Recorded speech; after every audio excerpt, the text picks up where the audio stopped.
Tout commence le 12 juin 2009, dans la ville côtière de Sligo, au nord-ouest de l'Irlande.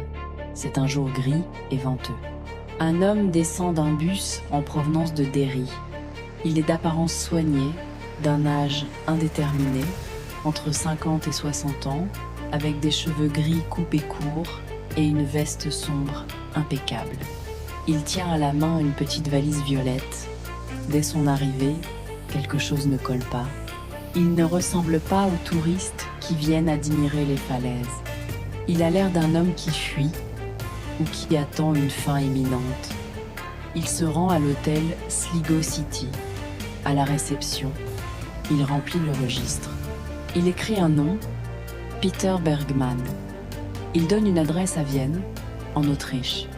Le réceptionniste trouve l'homme étrange. Il ne veut pas d'aide pour ses bagages. Il refuse le petit déjeuner et il paie en liquide, comme pour éviter toute trace bancaire. Il demande surtout où se trouve la plage la plus isolée. À ce moment précis, Peter Bergman devient un fantôme. Car une fois l'enquête lancée, la police autrichienne confirmera ce que certains soupçonnaient déjà. Il n'y a personne de ce nom vivant à cette adresse. Peter Bergman n'existe pas. Pendant les 3 jours qui suivent, les caméras de surveillance de la ville suivent ses moindres gestes. Et ce qu'elles révèlent est fascinant et terrifiant. On le voit errer seul dans les rues, entrer et sortir de commerce sans rien acheter, d'autre que de menus objets.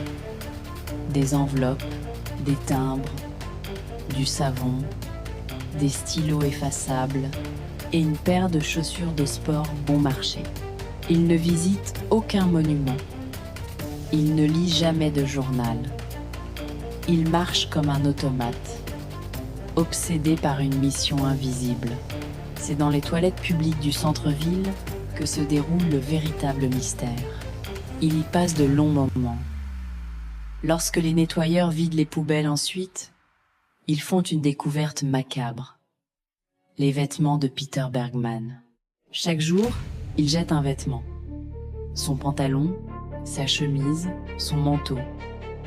Mais il ne se contente pas de les jeter.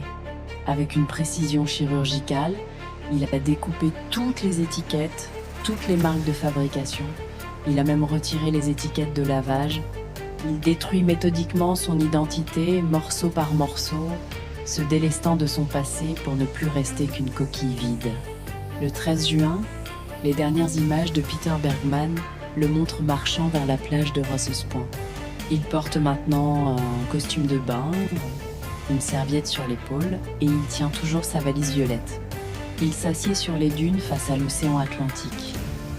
Il reste là, immobile, regardant l'horizon. C'est la dernière fois qu'il est vu en vie. Son corps sera retrouvé flottant dans l'eau quelques jours plus tard. Mais quand la police fouille la plage, la valise violette a disparu. Il n'y a pas de papier sur lui, pas de portefeuille, pas de téléphone. Les enquêteurs ont tenté de le comparer aux personnes disparues dans toute l'Europe. Ses empreintes digitales ne correspondent à aucun fichier.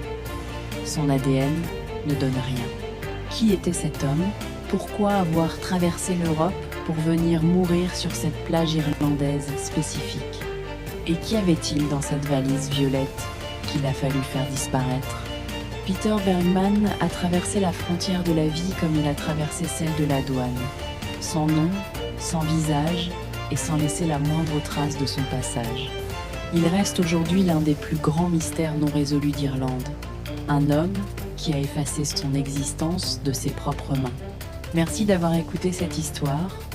Si les mystères et les légendes vous passionnent, abonnez-vous pour ne rien manquer. À très bientôt.